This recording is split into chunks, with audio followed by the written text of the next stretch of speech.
We're joined now by the chairman of the Senate Intelligence Committee, Arkansas Republican Tom Cotton. Good to have you here, Senator. Thanks, Margaret. You have oversight of the intelligence community, which was deeply involved in this operation to go into Venezuela militarily and extract Nicolas Maduro and his wife. Does the U.S. still assess that the regime in Venezuela is made up of narco-terrorists with ties to Iran, Russia, China, and Cuba? Well, first off, let me commend not only our military, as President Trump said, this was an excellent operation. Only the United States military could have pulled it off, but they couldn't have pulled it off without the support of the professionals in the intelligence community, especially at the Central Intelligence Agency. And I'm glad that we have a director, John Ratcliffe, that has restored confidence in the CIA and the president has. I think the president respects the CIA as much as he ever has. It's a great day, not just for our military, for our CIA. There's no question that the people in Venezuela who are still in charge of the apparatus of the government are sanctioned and indicted officials, and they've been in league with Nicolas Maduro until just yesterday. I think President Trump wants to give them a chance to turn a new page. Now, that's happened in the past. If you look at what's happened in Syria, as you know, Ahmed al-Shara used to be an Islamic terrorist. He's now effectively a pro-American leader of Syria. Muammar Gaddafi, the same way, had much blood on his hands after the Iraq War. He turned over a new page and came out of the cold. Now, the difference in those two cases is they made concrete concessions to the United States and our policy goals and interests, or they had a longer history of turning the corner like Ahmed al-Shara has. Or it's an entirely new government. We've got to make sure that the people who are now in charge of the apparatus of the Venezuelan government are not going to continue Nicolas Maduro's ways. And I think that's what the president made clear yesterday. But it sounds like you think that's actually possible for these individuals to cut all ties to the cartels? The president wants to give them a chance to turn the page in Venezuela and to help America achieve our policy goals there. How much time would you allow for that? I wouldn't allow much personally, but I know those conversations are ongoing. As Secretary Rubio said earlier on the show in your interview, we want them to stop the drug and the weapons trafficking. We want them to take the refugees back. We want them to kick out the Iranians, the Cubans, the Islamic radicals like Hezbollah, and just return to being a normal nation that will help build stability, order, and prosperity, not just in Venezuela, but in our backyard. Should a free and democratic Venezuela still be a goal of the United States of America? And if so, do you hear from the administration a plan to transition to that? I think it should. Secretary Rubio wasn't. I think it should be a goal. The opposition leaders, Ms. Machado, Mr. Gonzalez, have said they think there need to be new elections. I hope the government that's right now in place in Venezuela will allow them to return, along with many other exiles who have left, political exiles who have left Venezuela, and that in some period of time, it probably is not going to be days or weeks, maybe a number of months, that you can have new elections in Venezuela that are free and fair. The Venezuelan people have made clear now under Nicolas Maduro that they do not want a Chavista regime governing them. They want to say in their own future. Venezuela has a long history of stable, orderly government that was friendly to the United States. We are their number one customer for oil, and we work together to help build prosperity and stability in our own backyard. I hope that we can do that again with the future government in Venezuela. The CIA, or CBS is reporting that the CIA source inside the Venezuelan government helped the U.S. track Maduro's location leading up to this capture by the Army's Delta Force. The president said yesterday the U.S. should not pay out that $50 million bounty that was on the head of Maduro.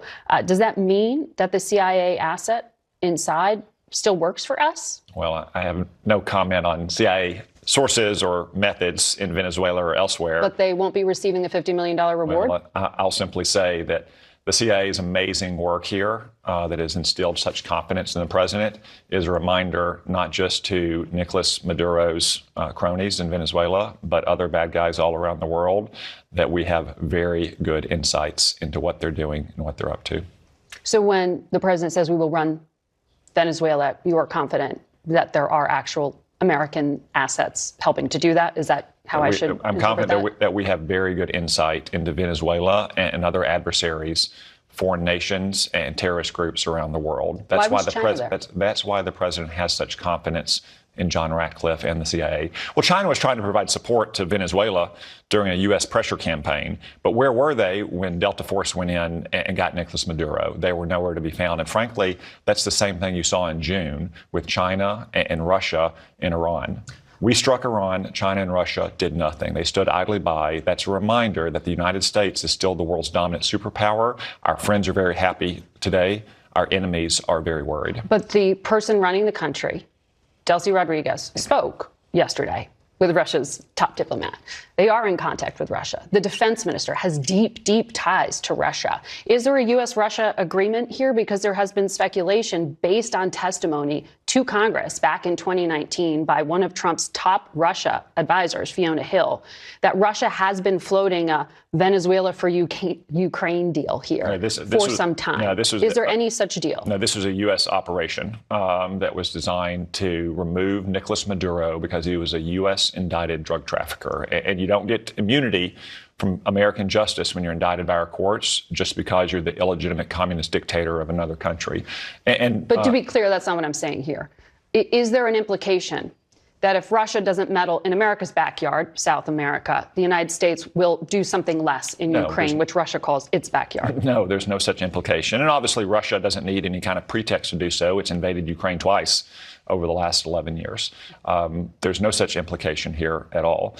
And this is an operation the United States conducted on our own without any coordination or cooperation from other countries to advance our national interest, which is to stop the drug trafficking and stop Venezuela from cooperating with countries like Russia and China and Cuba and Iran.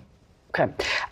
I want to ask you about authorities here on the other side of the commercial break that we are going to take. So let me do that and come back. Sure. All right. Stay with us, Senator Tom Cotton.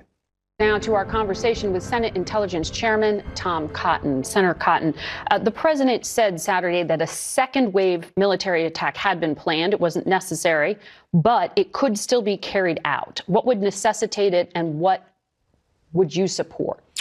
Well, what I took the president to mean is that what we just did with Nicolas Maduro could be done again to other Venezuelan leaders. Several of them are indicted in U.S. courts. They're sanctioned by the United States and Canada and European Union and other nations.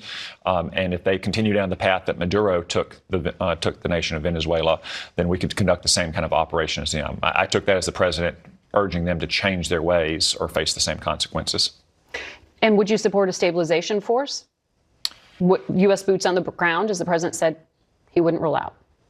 We already had boots on the ground, as Nicolas Maduro learned the hard way. It's always the president's option to use the American military to protect American citizens and interests. And obviously, we have many American citizens inside of Venezuela, and we have many interests and property as well. But I don't think the president combat and stabilization forces. But I don't think he plans to do that. And I think we've seen too the president's way of war over the last or over 5 years in office. If you look at 4 major operations, the killing of the ISIS leader in Syria, the drone strike against the Iranian terrorist mastermind in Iraq, the strike against Iran's nuclear facilities, and now this capture of Nicolas Maduro.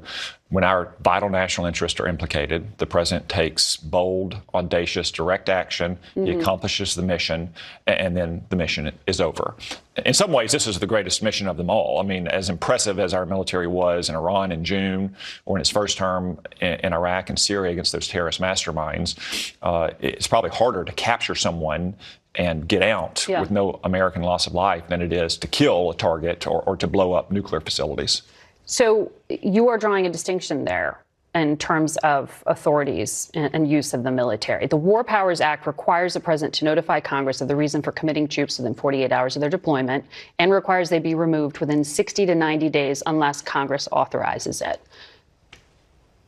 You okay with this open-ended commitment to keep forces as they are? Well, I think he has removed the troops. They were only there for a couple hours to nab Nicolas Maduro. You're talking about the Delta Force operators who are on the ground, but there is a significant military buildup all around South America right now. Yes. You're comfortable with that? Does Congress need any authority? I strongly support it. I mean, part of that deployment was to collect intelligence, to conduct this operation, to quarantine the oil trade that Venezuela was sending to Cuba or sending to our adversaries but it's not mission around the world. We won't have accomplished our mission until Venezuela starts acting like a normal nation. It stops the drug trafficking and human trafficking. It kicks out Islamic radicals and Iranians and Cubans and helps the United States build a more stable, prosperous Western Hemisphere. That's the ultimate goal, and that's what President Trump laid out yesterday. So last month, the chief of staff to the president, Susie Wiles, told Vanity Fair that attacking targets on Venezuela's mainland, sovereign territory, would force Trump to get congressional approval. Quote, if he were to authorize some activity on land, then it's war. Then we'd need Congress. You are a co-equal branch of government. Why doesn't the president need you or your authority or your consultation? Well, I consult routinely with the president and his senior advisors. You personally? Sure. Well, as the chairman of the Intelligence Committee, they keep me apprised of what their plans are and what's going on. I mean, I spoke in the last 24 hours, not just with the president, but with his senior team. Every man that was on that stage with him yesterday: Marco Rubio, John Ratcliffe, Pete Hegseth, Dan Kane, Stephen Miller, the core architect of the president's policy here. I've spoken with every single one of them in the last 24 hours.